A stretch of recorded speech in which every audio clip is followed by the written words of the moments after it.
ప్రతిఫలాపేక్ష లేని భక్తి, నిస్వార్థమైన భక్తి. నేను దేవునికి చేయాలి, దైవజనులకు చేయాలి, దేవుని పనికి చేయాలి, అంతేగాని నేనేదో పొందుదామన్న ఆకాంక్షతో చేస్తే అది వ్యాపారం అయింది. చెప్పింది అర్థమైందా? ఎంతమందికి అర్థమైంది? దేవునికి భక్తి చేసినా, ఆరాధన చేసినా, మన చేతుల్లో ఏదన్నా ఇచ్చినా, నేను ఇస్తే మళ్ళా నాకు ఇస్తాడు అన్న ప్రతిఫలాపేక్షతో చేసినట్లయితే అది వ్యాపార దృక్పథం. గుప్పడి గింజలు చల్లాను, బస్తా కోసుకొచ్చుకున్నాను అన్నట్టు. ఆయన దేవుడు నువ్వు అలా ఆశించిన నిన్ను వ్యాపారస్తుడిగా ఏం లెక్క ఇడు. కానీ మన హృదయం ఎంత స్వచ్ఛంగా ఉండాలి అంటే, దేవా నువ్వు నాకు ఇవ్వకపో, చెయ్యకపో, నేనైతే నీ కోసం చేయాలి, నీ కోసం బతకాలి అని ఆరాటపడి ఈ పనులన్నీ చేస్తున్నాను ప్రభువా. దేవునికి స్తోత్రం కలుగును గాక. హల్లెలూయా. నువ్వు నాకు ఇవ్వకపో, నువ్వు చేయకపో, నీ దగ్గర ఉన్న రూపాయి దేవుని కొరకు ఖర్చు పెట్టేటప్పుడు కూడా ఇదే దృక్పథం నీకు ఉండాలి. నేను 100 రూపాయలు పెడితే నాకు 1000 రూపాయలు ఇస్తాడు దేవుడు, నాకు ఇచ్చి నన్ను శోధించమన్నాడు, కానీ అప్పటి నుంచి శోధిస్తా కూర్చోవటం కాదు. నువ్వు ఇవ్వకపోయినా పర్వాలేదు ప్రభువా అన్నప్పుడు అది నిస్వార్థమైన భక్తి అయింది. ఇక అది వ్యాపారం కాదు. అలాంటి మనిషి ఖర్చు పెట్టి చేసింది కానీ తనను ప్రతిఫలంగా ఏమీ ఆశించలేదు. ఆయన అడిగినా కోరలేదు. ఆయనకి చాలా సంతోషం కలిగింది. ఓరు బాబా, నేను ఇచ్చిన ఈ ఆఫర్ని ఎగబడి వాడుకుంటారు, ఈ పిచ్చిదేది నాకేం అక్కర్లేదు, నేను స్వజనుల మధ్య ఉన్నానన్నది అని ఆలోచించి ఆమె అడక్కపోయినా ఆమెకు అవసరమైనది ఏదో ఆమెకి దేవుడు అనుగ్రహించినట్లు ఆమె పక్షంగా వేడుకున్నాడు. ఇదంతా నేను మీకు ఎందుకు చెప్తున్నానంటే, దేవుని నామములో సువార్త ప్రకటించుకుంటూ సంచరించేటువంటి దేవుని పాత్రలను చూసి మిగిలిన వాళ్ళు కూడా దేవుని పని చేయడానికి పురికొల్పబడటం, ప్రోత్సహించబడటం మాత్రమే కాకుండా వారిని ఆదరించి వారి కొరకు చేయాలి, దేవుడు నియమించినటువంటివి చేయడానికి సంసిద్ధమైన మనసు కలిగి ఉండాలనేది మీకు అందరికీ తెలియజేస్తా ఉన్నాను. దేవునికి స్తోత్రం. పెద్ద ఏం చెప్పలేదు, గిన్నెడు చన్నీళ్ళు అన్నాడు. కానీ ఏకంగా ఇన్ని చేసినటువంటి షునేమి స్త్రీని గురించి దేవుని వాక్యం ఏం చెప్పిందంటే, ఆమె గనురాలు అన్నాడు. 4 సంగతులు చెప్పాను ఆమె గురించి. మొట్టమొదటిది ఏమిటి? దేవుని కొరకు ఫలించాలన్న ఆరాటం కలిగింది. నీలో కూడా, నీ గుండెల్లో కూడా దేవుని కోసం ఫలించాలన్న ఆరాటం ఉండాలి. ఒకసారి స్తోత్రం చెప్పండి అందరూ కలిసి. అబ్బే, ఎంత నీరసంగా అయితే కష్టం. ఇంకోసారి కలిసి ఏకంగా గట్టిగా చెప్పండి. అది నంబర్ 1. ఏంటది? దేవుని కొరకు ఫలించాలి. దైవజనులు ఫలిస్తున్నారు, నేను కూడా నాకున్న పరిధిలో, నాకున్న స్థాయిలో నేను కూడా ఫలించాలి. నంబర్ 1. నంబర్ 2, భక్తులను గుర్తుపట్టాలి. సత్యవాక్యము సంతలో దులిపి, బోధకులు దొరల భత్యములపై భ్రాంతులు నిలిపి, చిత్రమగు అనుకూల బోధలు చేసి ప్రజలను మోసగించిది. చిత్రమగు అనుకూల బోధలు చేసి ప్రజలను మోసగించే సూత్రధారుల చేరరాదయ్యా, నీవెంత కాలము వారి చెంత నుందువోరయ్యా. దేవునికి స్తోత్రం కలుగును గాక. సత్య సంబంధులను గుర్తుపట్టాలి, సత్య సంబంధులనే వెంబడించాలి. నువ్వు వెంబడిస్తున్నటువంటి దైవ జనాంగం సత్య సంబంధులని ఫస్ట్ నిర్ధారించుకో. సత్య సంబంధులా కాదా వివేచించు, భక్తిపరులా కాదా వివేచించు, ఆత్మీయులా కాదా వివేచించు. నేను ఈ క్రమంలో కొనసాగితే భక్తి నేర్చుకొని ఫలిస్తానా లేదా అనేది వివేచించు. ఎందుకంటే షునేమి స్త్రీ దగ్గర అది సూచిస్తున్నాడు దేవుడు. భక్తులను గుర్తుపట్టేటువంటి ఆత్మ కలిగింది ఆమె, అందుకే ఆమెని గనురాలు అన్నాడు. పౌలు శీలల ఉపదేశాన్ని బెరయ విశ్వాసులు విని, పౌలు చెప్పినట్లు లేఖనములు అలాగున్నదో లేదో వారు ప్రతి దినము లేఖనములను పరిశోధించుచు వచ్చిరి అని వీరు ఘనులై ఉండి అన్నాడు. వివేచించే వాళ్ళని, పరిశోధించే వాళ్ళని, పరిశీలించే వాళ్ళని దేవుని వాక్యం ఏమంటుందంటే ఘనులు. ఏదో ఒకటిలేండి, ఏదో ఒకటి అటుబడి పోతా ఉన్నానండి అంటే కాదు. అరే, ఇక్కడ నేను ఆత్మీయ ఎదుగుదల ఎంతవరకు జరుగుతుంది, ఎంతవరకు నేను సత్యం నేర్చుకున్నాను, ఎంతవరకు నేను ఫలించగలుగుతున్నాను, నాలో ఎంత చేంజ్ వచ్చింది. నేను ఎన్ని విషయాలు తెలుసుకున్నాను, నేను ఏదన్నా నలుగురికి సువార్త చెప్పగలిగే అంతస్తుకి ఎదిగానా లేదా అనే పరిశీలన నీకుండాలి, ఆ వివేచన నీకుండాలి. ఎందుకంటే రకరకాల పరిస్థితులు, రకరకాల బోధలు, రకరకాల ఉపదేశాలు ఉన్నాయి కాబట్టి మీరు వెంబడిస్తున్నది సత్య మార్గమో కాదు, ఆత్మీయ క్షేమాభివృద్ధి కలిగించే మార్గమో కాదు, భక్తి కలిగిన మార్గమో కాదో ఖచ్చితంగా మీరు పరిగణలో తీసుకోవాలి, పరిశీలించుకోవాలి, భక్తులను చేపట్టాలి. దేవునికి స్తోత్రం. రెండవది, ఆమె దగ్గర నేర్చుకున్న పాఠం ఇది. అంతేకాదు కుటుంబాన్ని కూడా కట్టుకునేటువంటి మైండ్. తన భక్తితో భర్తని ప్రభావితం చేయగలిగింది, కుటుంబాన్ని కట్టుకోగలిగింది. ఇది మూడవ సంగతి. రిస్క్ చేసింది. ఆ ఆశీర్వాదాన్ని పోగొట్టుకోవద్దు, దాన్ని శాశ్వతంగా స్థిరపరచుకోవాలని ఆశించింది. నాలుగవది, ప్రతిఫలాపేక్ష లేకుండా నిస్వార్థంగా దేవుణ్ణి, దైవజనుని సేవించడానికి ఇష్టపడింది, ఉపచారం చేయడానికి ఇష్టపడింది. ఫలితంగా అన్ని నాళ్ళు ఆమె కొదువై ఉన్నటువంటి దాన్ని ఒక్క దెబ్బతో సంపాదించుకోగలిగింది. దేవునికి స్తోత్రం కలుగునుగాక. ఆ బిడ్డ ఇంతవాడే అంతవాడే కొంచెం పెద్దోడయ్యాడు. రోజు పొలంలో వ్యవసాయం వాళ్ళ నాన్న చేస్తుంటే అక్కడికి వెళ్ళాడు ఈ చిన్నోడు. ఆ ఎండ దెబ్బ తగిలిందో మరి ఏం జరిగిందో, తండ్రి నా తల పోయేనే, నా తల పోయేనే అని ఆడు పడిపోయాడు. ప్రాణాపాయంలోకి వెళ్ళిపోయాడు. చూస్తానే నాకెళ్ళి చూస్తారా, ఆడు చూస్తారా? వందనాలమ్మా. ఆ చూపులే చూడొద్దని చెప్పింది నేను ఇప్పుడు దాకా. మీరు ఎటు చూడాలి అటే చూడాలి. వాళ్ళనేమో కూటం అయిపోయినాక మళ్ళీ చూదురు, కానీ ఏమని అడిగిపోతారు, ఏడే ఉంటారు కదా. దేవునికి స్తోత్రం. చెప్పండి, గట్టిగా చెప్పండి. అంతవాడై ఇంతవాడై ఒక వయసుకు వచ్చి ఆ పొలంలో ఏదో జరిగింది, మొత్తానికి పడిపోయాడు. అరే వీడు పడిపోయాడు, వీడిని తీసుకెళ్ళి వాళ్ళ అమ్మకప్ప చెప్పండి అన్న. వాళ్ళ నాన్న పొలంలో పని చేపిస్తా అని తీసుకెళ్ళి ఇంటికాడ వాళ్ళ అమ్మకప్ప చెప్తే ఆమె చేతుల్లోనే ఆడు చనిపోయాడు. కన్ను మూసాడు పిల్లవాడు. అది కన్ను మూసేసరికి ఏం చేయాలి అర్థం కాల. అదే నా బిడ్డ ఇట్లా అయిపోయాడని కంగారు పడిపోయింది. తల్లి కదా, కన్నబిడ్డ కదా, అంత జ్వరం వస్తేనే ఎంతో బాధ. ఎగ్దం తన దగ్గరే వాలిపోయాడు, కన్ను మూసాడు. ఆలోచించి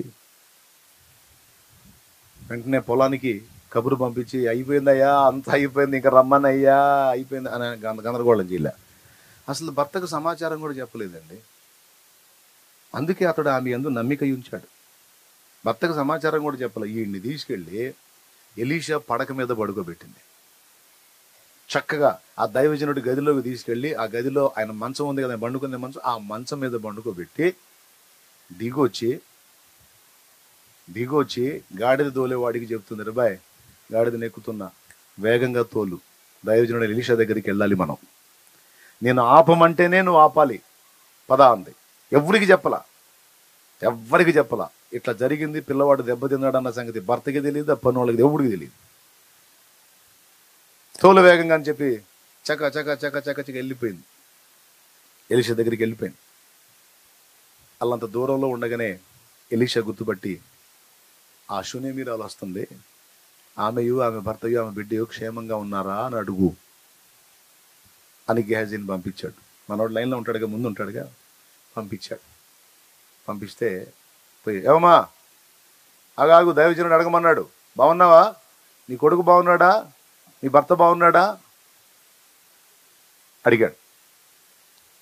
ఆయన చూసి బావురు మనలా, ఇంకేం బాగయ్యా అంత అనలా.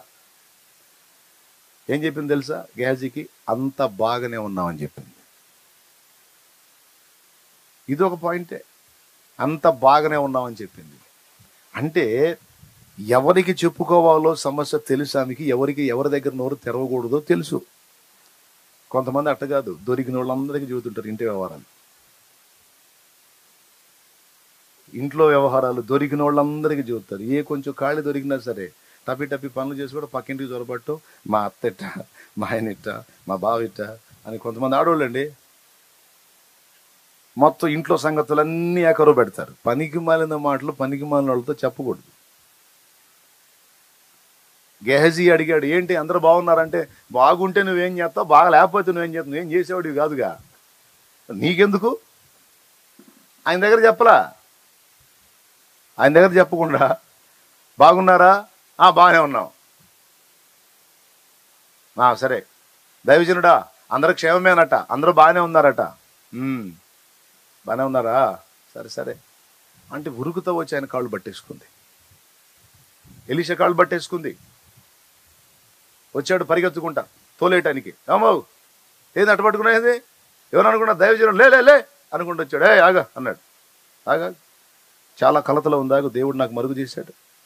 చాలా బాధలో ఉందాగు, దేవుడు నాకు మరుగు చేశాడు. చాలా వ్యాకులంలో ఉందామే. అవునా, మరంతా బాగానే ఉన్నామని చెప్పింది నాకు. నీకెందుకు చెబుతారు అసలు విషయం? నీ మొహం చూస్తేనే చెప్పబుద్ధి కాదు, నీ చూపులే తేడా. ఎందుకు చెప్తారు నీకు? దేవునికి స్తోత్రం. ఎంత తెలియగలదో చూడండి.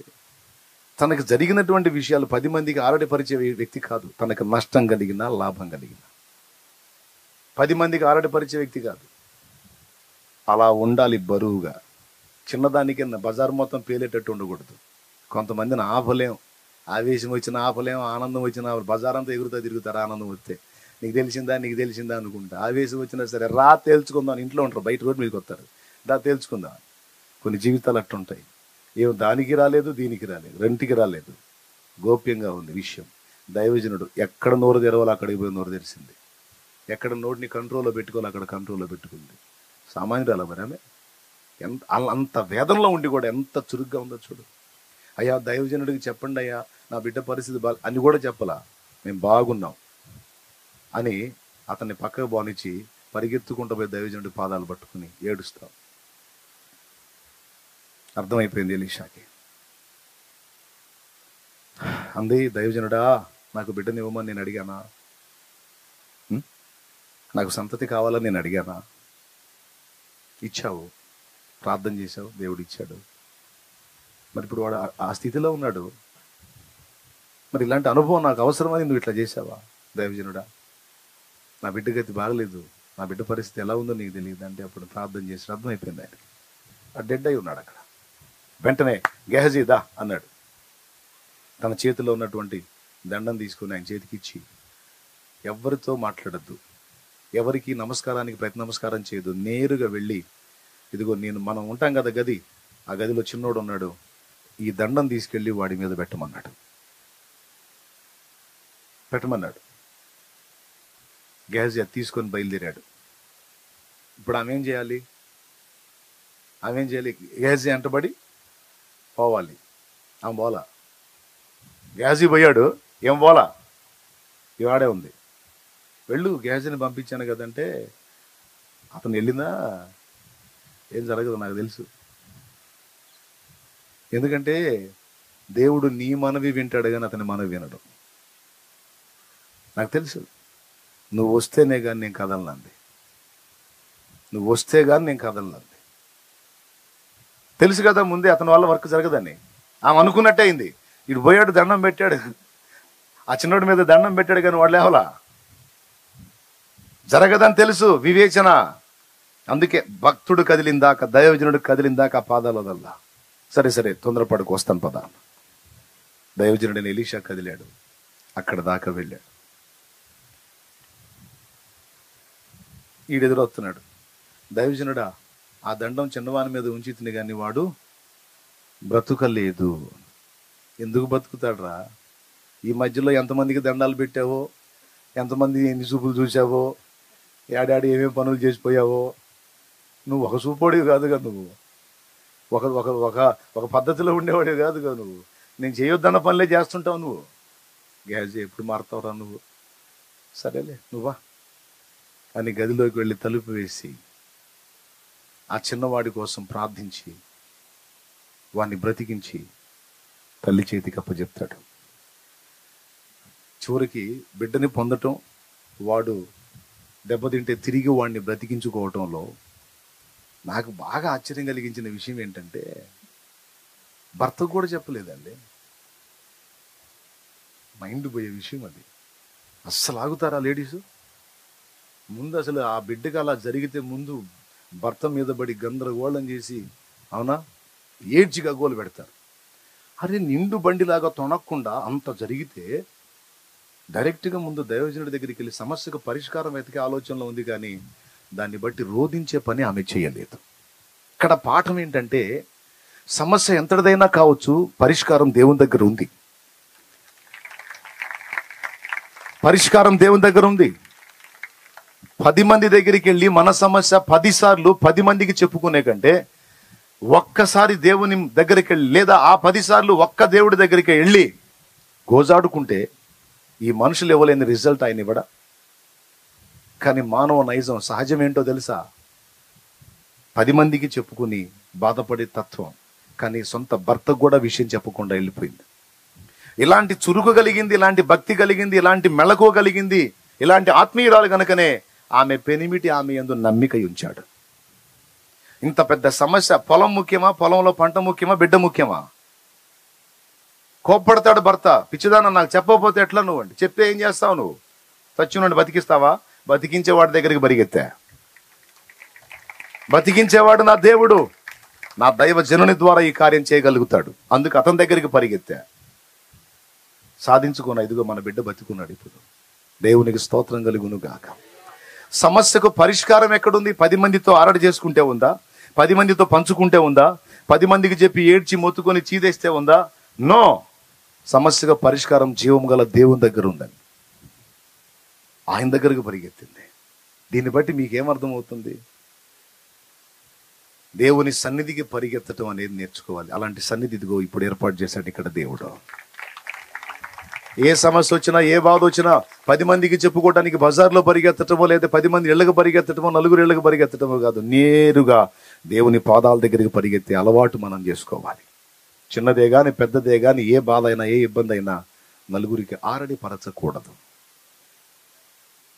ఇన్ని కొలతలు కలిగినటువంటి స్త్రీ గనుక ఆమె కొదువుగా ఉన్న వాటన్నిటిని కూడా స్వతంత్రించుకొని బైబిలు గ్రంథములో అచ్చంగా ఆమె చరిత్ర ఒక అధ్యాయంలో మొత్తం ఆక్రమించేసింది దాదాపుగా. పరిశుద్ధ గ్రంథం అంటే ఎంత గొప్పది! ఈ పరిశుద్ధ గ్రంథంలో ఆమెను గనురాలని చెప్పి ఆ మ్యాటర్ రాశాడు.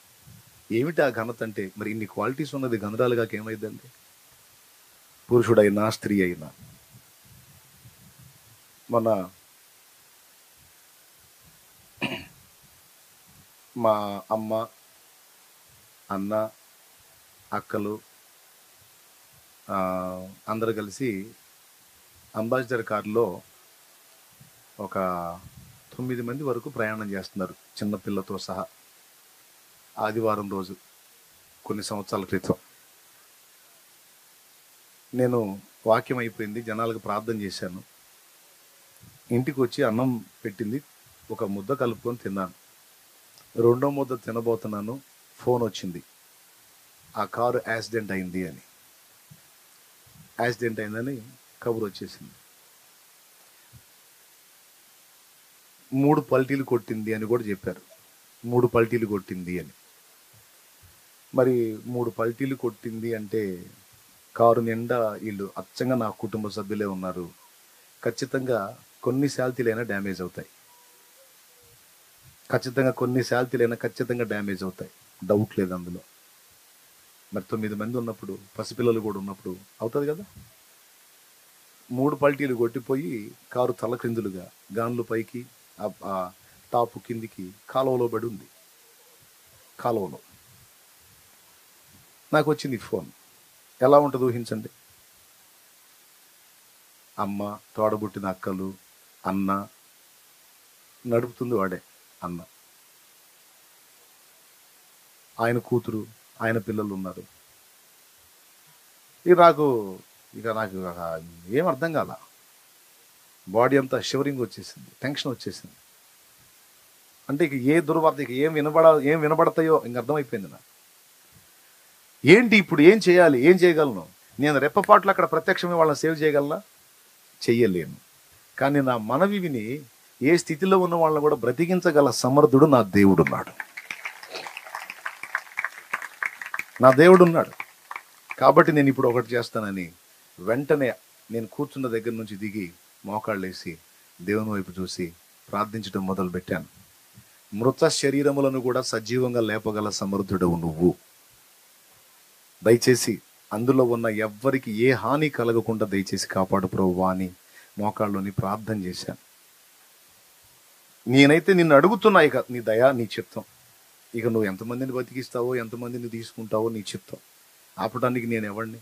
కానీ నిన్నైతే అడుగుతున్నాను నేను, నీ కృప, నీ కనికరమని ప్రార్థన చేశా. ప్రార్థనలోనే ఉన్నా, ప్రార్థన చేస్తున్నా. మళ్ళా ఫోన్ వచ్చింది. ఆ ప్రార్థనలో ఉండగానే మళ్ళా ఫోన్ వచ్చింది.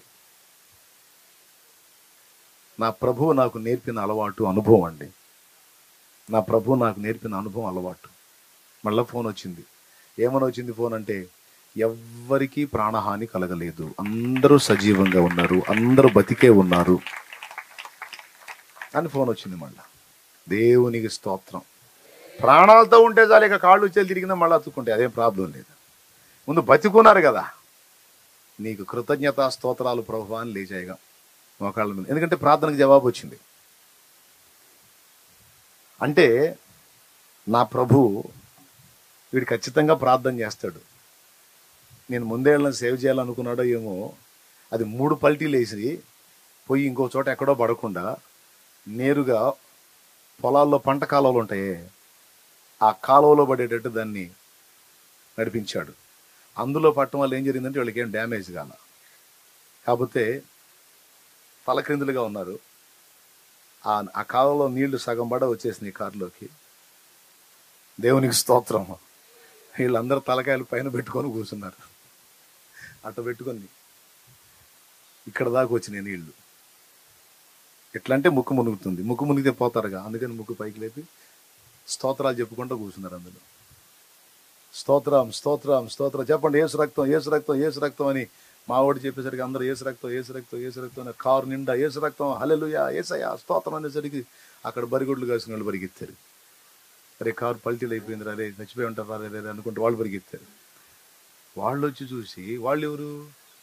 ఉప్పర్లపల్లి మన సంఘ విశ్వాసులు. ఎప్పుడు ఆ గేదెలకి ఆడవాళ్ళు వచ్చేవాళ్ళు, ఆ రోజు మగవాళ్ళు వచ్చారు వీళ్ళ కోసమే. దేవునికి స్తోత్రం.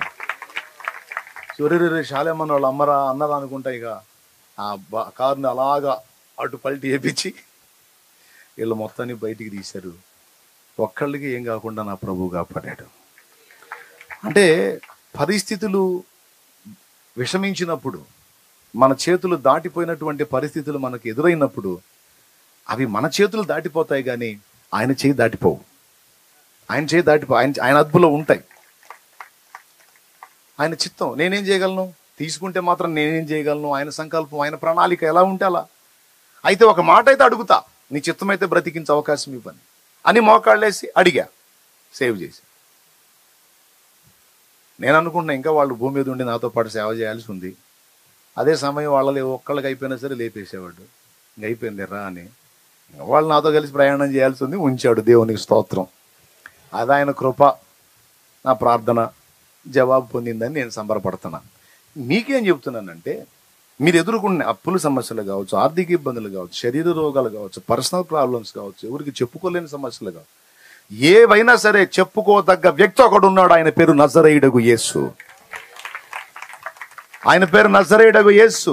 ఆయనకు నువ్వు పంచుకోవచ్చు, ఆయన పాదాల చెంత సాగిల పడవచ్చు, ఆయన దగ్గర నువ్వు గోజాడొచ్చు. నీకు ఆన్సర్ దేవుడు తప్పకుండా ఇస్తాడు. ఇది ఎరిగిన వ్యక్తి ఆమె. ఒక్కొక్క క్వాలిటీ ఆమెని అబ్జర్వ్ చేస్తూ ఉంటే ఘనురాలు ఘనురాలు ఘనురాలు ఘనురాలు అని చెప్పడానికి తగినటువంటి విధంగా ఆమె కనపడింది. నిజంగా ఇది ఘనులకు వచ్చే ఆలోచన, నిజంగా ఇది ఘనులు ప్రవర్తించే తీరు అని. అబ్బా ఎందుకు పిలిచావు పరిశుద్ధాత్ముడు ఏమైనా ఘనురాలంటే ఆ కారణాన్ని బట్టి. ఆ రోజు ఆ విధంగా దేవుడు నన్ను కాపాడినట్టు, ఆమెను కాపాడినట్టు మిమ్మల్ని అందరినీ కూడా అన్ని విషయాల్లో నా తండ్రి కాపాడును గాక. ఈరోజు దైవజనుడు వస్తే ఒక కుటుంబం చేర్చుకొని ఆ కుటుంబంలో వాళ్ళు కలిసి ముందు ప్రార్థన మొదలుపెట్టి చిన్నగా ప్రేయర్ స్టార్ట్ అయ్యి ఈరోజు అనేక మంది కలిసి ఆ ఇల్లు పట్టక మందిరం కట్టుకోవాల్సిన పరిస్థితి వచ్చింది. ఆ కుటుంబము దైవజనుడికి నీడనిచ్చింది. ఆ కుటుంబాన్ని నా తండ్రి ఆశీర్వదించకుండా వదిలిపెడతాడా? ఆ కుటుంబాన్ని నా తండ్రి దీవించకుండా వదిలిపెడతాడా? ఆ కుటుంబానికి శుభాన్ని చేకూర్చకుండా వదిలిపెడతాడా? నా తండ్రి ఆశీర్వదిస్తాడు. ఈరోజు మీ అందరికీ చెప్తున్నాను, నేర్చుకోండి, జాగ్రత్త పడండి. షునేమి స్త్రీని గురించి నా ప్రభువు నేర్పినటువంటి పాఠాలు నేర్చుకుందాం. గిన్నెడు చన్నీళ్ళు ఇచ్చిన వాడు ఫలం పోగొట్టుకోడు. అంతకు మించి ఎక్కువ చేసిన వాడు ఎంతైనా పొందటానికి దేవుడు ద్వారాలు తెరుస్తాడు. నువ్వు ఏ స్థాయిలో దేవుని పని కొరకు కోఆపరేట్ చేస్తావు, ఏ స్థాయిలో దేవుని పనిలో నువ్వు పాలిభాగస్తురాలు అవుతావు, అంతగా నీకు ఫలం ఉన్నది అని నా ప్రభు మాట్లాడుతున్నాడు. నువ్వు ఎంత చేయగలవో అంత చేయడానికి గిన్నెడు చన్నీళ్ళకు కూడా విలువనిచ్చాడు నా దేవుడు. బిర్యానీ కాదు, వెండి బంగారులు కాదు, నోట్ల కట్టలు కాదు, గిన్నెడు చన్నీళ్లు నువ్వు ఇచ్చిన నా బిడ్డల్ని చేర్చుకొని నేను నీకు ఇచ్చే ప్రతిఫలం నీకు ఇస్తానని నా దేవుడు మాట్లాడాడు. మరి మీరు దైవజనుల కొరకు దేవుని కొరకు చేసిన దానికి ప్రతిఫలమే కాదు, ఒకవేళ మీరు దేవుని సేవలోనికి వచ్చి మీరు కూడా ఆత్మల సంపాదకులై మీరు కూడా అనేక మందిని రక్షించేవారైతే మీకు ఉపకారం చేసిన వాళ్ళని కూడా నా తండ్రి అంతే దీవిస్తాడు. హల్లెలూయా. వరుసగా 5 సంగతులు. మొట్టమొదటిది చూద్దాం, అసలు మీ సరుకు ఎంతో చూద్దాం, ఏమి ఎక్కిందో మీకు చూద్దాం. మొట్టమొదటిది, దేవుని కొరకు ఫలించాలన్న ఆసక్తి కలిగినటువంటి వ్యక్తి. దేవుని కొరకు ఫలించని బ్రతికే కాదు, అది అర్ధరహితమైన జీవితం. మనం తిన్నాం, తాగాం, జీవించాం, అయిపోయింది అన్నది చరిత్ర కాదు, అది కాదు లైఫ్. దేవుని కొరకు ఎంత ఫలించాం. కళ్ళు పోయిన ముసలమ్మలు సైతం ఆత్మలను రక్షించడానికి కష్టపడుతుంటే, అన్నీ బాగుండి, అవయవ సౌష్ఠవం కలిగి ఉండి, ఆరోగ్యం బాగుండి, ఏం చేస్తున్నావు దేవుని పని? ఎంతమందిని కదిలిచ్చావు? ఎన్ని జీవితాలకి వెలుగునిచ్చావు? ఎంతమంది కొరకు క్రీస్తు సువార్త జ్యోతిని వెలిగించావు? జీవవాక్యం చేతబట్టుకొని లోకమందు మీరు జ్యోతులై ఉన్నారు అన్నాడు. సత్యం తెలుసుకున్న మీరు ఇతరులకు కూడా సత్యాన్ని పంచుకోండి అన్నాడు. 10 మందికి నన్ను గూర్చిన సత్యం చెప్పండి, ఆత్మహత్యలు ఆగిపోతాయి, త్రాగుబోతులు మారుతారు, దొంగలు మారుతారు, వ్యభిచారులు మారుతారు, వేశ్యలు మారుతారు, పంచుకోండి అన్నాడు. మరి నువ్వేం ఎంతవరకు చేస్తున్నావో ప్రశ్నించుకో. నంబర్ 1 శూన్యమేరాలు పాఠం అది. నంబర్ 2 భక్తులను గుర్తుపట్టి, సత్య సంబంధులను గుర్తుపట్టి వారిని వెంబడించేటువంటి వ్యక్తి.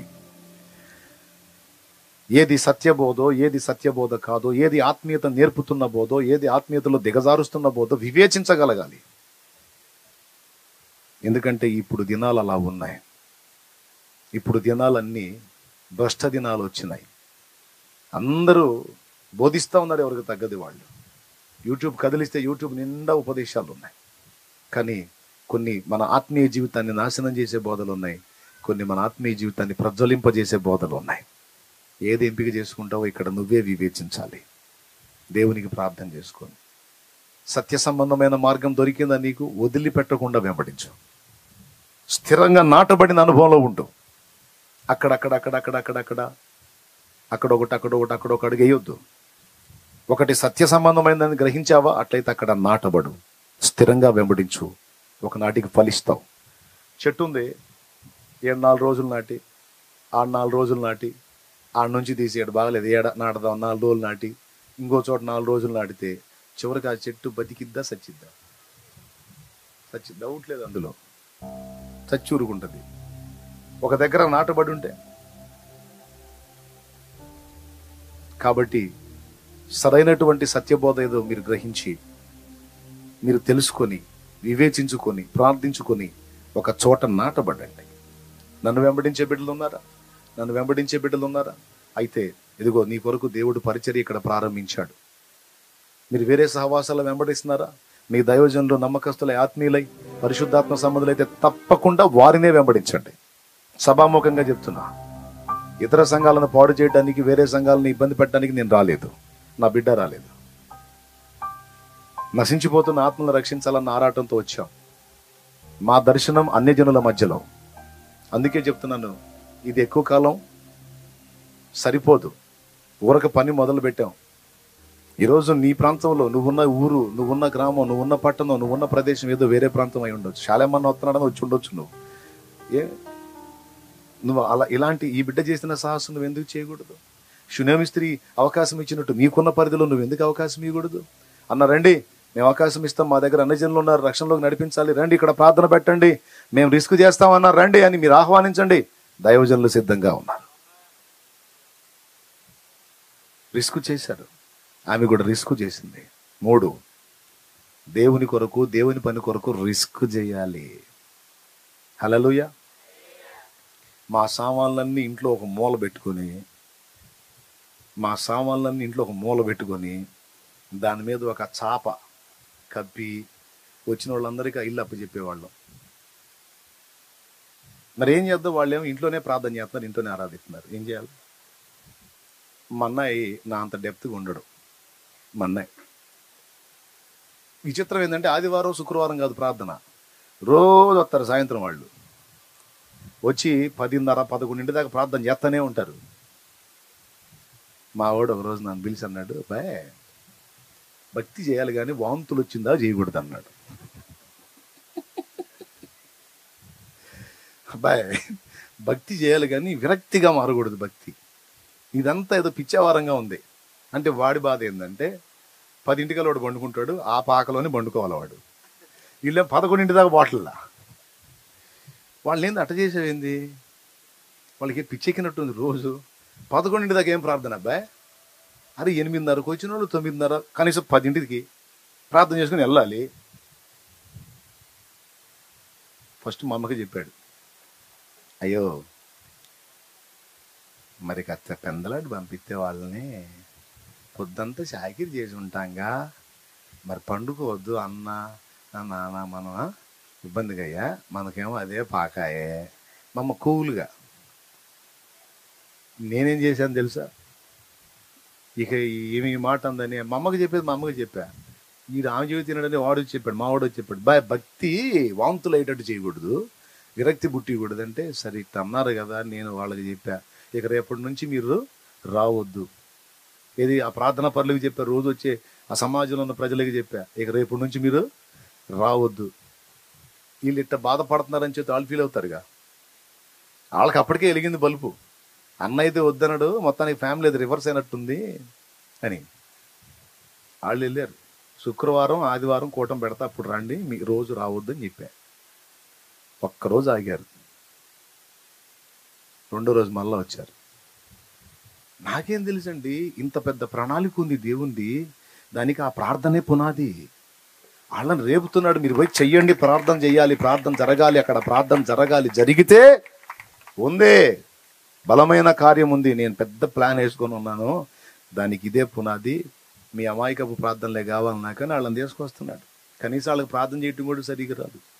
ఒక అమ్మాయి నైట్ ప్రార్థనలో మోకాళ్ళలోని చుట్టూ వాళ్ళందరూ కలిపి ప్రార్థన చేస్తుంది, నీ దాసుని చుట్టూ ముళ్ళ కంచేయి ప్రభువా, ముళ్ళ కంచేయి ప్రభువా.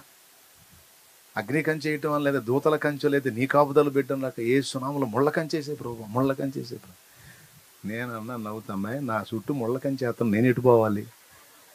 సరే బయటోడు శత్రువు రావద్దని ముళ్ళ కంచె చేసామా, నేను ఎటు పోవాలి అన్న. అట్ట చేయకూడదా అంటే ఎట్ట చేయాలో కూడా తెలియని అమాయకపు ప్రార్థనలు విని లక్షల మందిని కలిగించాడండి నా దేవుడు. అది నేను మెహర్బానీ కోసం చెప్పండి, మీరందరూ ఎరిగిన విషయం, అది మీరందరూ తెలుసుకున్న విషయం. నా దేవునికి మహిమ కలుగును గాక. హల్లెలూయా. ఇక ఏం చేస్తారు, మా వాళ్ళు కూడా మెత్తబడిపోయారు. ఇక వాళ్ళు ఏమన్నారు తెలుసా, మరుసటి రోజు వచ్చి మీరు ఆ పాకలో చేయొద్దంటే ఈ మెల్ల మీద చేసుకొని పోతాం, మమ్మల్ని మాత్రం ఆపొద్దు అని బోర్ని ఏడిశారు. మీరు ఏడవద్దు రండి అని వాళ్ళే అన్నారు. దేవునికి స్తోత్రం. రండి 11 కాదు 12 చేసుకొని చేయగలిగింది ఏముంది అని చిన్నగా వాళ్ళు కూడా లోబడ్డారు. ఆ ప్రార్థన ఆ రోజు నుంచి ఈ రోజు దాకా ఆ మందిరంలో జరుగుతానే ఉంది. అది జరుగుతానే ఉంది, పని విస్తరిస్తానే ఉంది. అంతకుముందు ఒక దగ్గర ప్రభు బల్ల తీసుకునే తండ్రి సన్నిధి చిలకలూరిపేట ఈరోజు వందలాది ప్రాంతాల్లో ప్రభు బల్ల తీసుకునే సంఘాలుగా మార్చబడింది. అందులో ఇప్పుడు రేపల్లి కూడా ఒకటైంది యేసు నామములో. హల్లెలూయా, హల్లెలూయా. చూసారా ప్రార్థన ఎంత పని చేసిందో. ఏముందలే అనుకుంటాం, మేము వాళ్ళకి అవకాశం ఇచ్చి రిస్క్ చేసాం, వాళ్ళు రోజు ప్రార్థన చేసి వాళ్ళు రిస్క్ చేశారు. ఇక ఈ 2 రిస్కులు చూసి దేవుడు పెద్ద రిస్క్ చేశాడు. ఎంత రిస్క్ అంటే కొడితే తగిలేటట్టు చేసే ప్రపంచం మొత్తానికి. ఇతర దేశాల్లో దాదాపు 50 దేశాల్లో ఉన్న ప్రజలు వెంబడిస్తూ ఉన్నారు, ఫాలో అవుతూ ఉన్నారు. 50 పైచిలుకు దేశాల్లో ప్రజలు. ఎత్తుల కోసం చెప్పట్లా, ఆ దీనులు చేసిన ఆ చిన్న ప్రార్థన, ఆ రిస్క్ ఎంత పనిచేసిందో చూడండి. ఇక్కడ ఈరోజు చిన్న పని స్టార్ట్ అయింది, చిన్న గుంపు ఒకటి స్టార్ట్ అయిందంటే, ఇక్కడ ప్రార్థన చేసే గుంపు లేచిందంటే గొప్ప ఉద్యమమే చూడొచ్చు రేపల్లిలో మనం. ఆమేన్. నీ గ్రామంలో నువ్వు ఛాన్స్ ఇవ్వు, నీ పట్టణంలో నీ ఇంటి అవకాశం ఇవ్వు. ఇదిగో ఆ తల్లి అవకాశం ఇచ్చింది, ఈరోజు దేవుడు పని జరిగింది. నువ్వు ఊహించావా శాలేమని ఇక్కడికి వస్తాడు మీ ఇంటి ముందుకు వచ్చి కూర్చుంటాడని? కలలో కూడా అనుకుని ఉండవు, ఎందుకంటే జరగదు అది. కానీ ఆమె చేసిన రిస్క్కి నన్నే తీసుకొచ్చి కూర్చోబెట్టాడు ఈడ. అది దేవుడు సంతోషిస్తే చేసే కార్యం. మూడవది ఏంటి? ఏదో ఒకటి. నాలుగవది ప్రతిఫలాపేక్ష లేకుండా. ఐదవది 10 మందికి చెప్పుకొని ఆరడిపరచడం కాదు, ప్రభు దగ్గరికి పరిగెత్తే నైజం. అది ఎంత అసాధారణమైందైనా సరే, నిరీక్షణకు అవకాశం లేని సమస్య అయినా సరే. చచ్చిపోయాడండి వాడు, కొట్టమిట్టాడుతూ ఉంటే పరిగెత్తితే అర్థం ఉంది. అయిపోయాడండి వాడు, ఇంకెట్ట బతుకుతాడండి అనుకోలామే. చచ్చినా సరే నా దేవుడు బతికిస్తాడు, నేను దేవుని దగ్గరికే పోతానని పరిగెత్తింది. దేవునికి మహిమ కలుగును గాక. ఐదవది ఏంటిది? 10 మందికి చెప్పి ఆరడిపరుచుకోవటం కాదు, ప్రభు పాదాల దగ్గరికి వెళ్ళి సమస్యను పెట్టి జయం పొందేటువంటి అనుభవం. ఈ 5 సుగుణాలు గిన్నెటి చన్నీళ్లు కాదు, తన ఇంట నివాసాన ఏర్పాటు చేసినటువంటి శునేమీరాలు మనకు నేర్పుతుంది. ఈ అనుభవాలు మీరు పొందినట్లయితే మీరు కూడా గనురాళ్ళు అవుతారు. ఈరోజు ఆమె ఇల్లు చరిత్రలో నిలిచిపోయింది. ఈరోజు ఇక్కడ దేవుని పనికి అవకాశం ఇచ్చినటువంటి ఆ స్థలం ఇచ్చిన బిడ్డలు కావచ్చు, ఈ కుటుంబం కావచ్చు, చరిత్రలో నిలబడిపోయే విధమైన పని చేశారు. అది చప్పట్లు కొట్టి దేవుని మయంపరచాల్సినటువంటి విషయం, ఘనపరచాల్సినటువంటి విషయం నా దేవుణ్ణి. ఇలాంటి సుబుద్ధి బిడ్డలకు ఇచ్చినందుకు. ఒకరేమో నివాసం ఇచ్చారు, ఒకరేమో ల్యాండ్ ఇచ్చారు. సొంత ల్యాండ్ కాదు మంది అది. మీలాంటి తల్లి ఎవరో సహోదరుడు ఇచ్చాడు, వేసుకోండి వేసుకోండి, పరిచర్య జరిగించండి అని ఛాన్స్ ఇచ్చారు, వేసుకున్నాం. ఇక అందులో ఉండి మొర పెడితే ఇక వచ్చింది, స్థలం వచ్చింది, స్థలం తాతయ్య కూడా వస్తాడు. దేవునికి స్తోత్రం. అన్నీ వస్తాయి, స్థలం వచ్చింది, మందిరం వచ్చింది, పరిచర్య వచ్చింది. నేను చెప్తున్నా, నీ ప్రాంతంలో రిస్క్ చేయగలవా? నీ ప్రాంతంలో ఆత్మను రక్షించడానికి నీ వంతు తోడ్పాటును అందించగలవా? ఈరోజు తీర్మానం చేసుకో. నువ్వు వెళ్ళి సువార్త ప్రకటించగలవా? నీ చుట్టూ ఉన్న వాళ్ళకి దేవుని పరిచయం చేయగలవా? దేవుని కోసం బ్రతకగలవా? ఆలోచించు, ఫలించు. కృప మనందరికీ తోడై ఉండును గాక.